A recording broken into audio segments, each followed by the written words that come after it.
In this video, I'm going to show you how to fix Apple Pay transfer pending.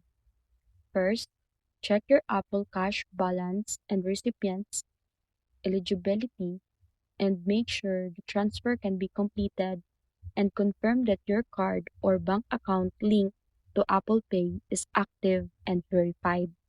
Next, ensure your device is connected to a stable Wi-Fi or cellular network and restart your iPhone or iPad, as temporary glitches or connectivity issues can cause transfers to remain pending. Make sure your device is updated to the latest iOS version to rule out software related problems. If the transfer is still pending, open the wallet app, select the transfer, and see if there's an option to retry, cancel, or verify the payment. You should also check your Apple ID and iCloud settings to confirm they are signed in correctly, and contact your bank or card issuer if any holds or restrictions are affecting the transaction. So that's it.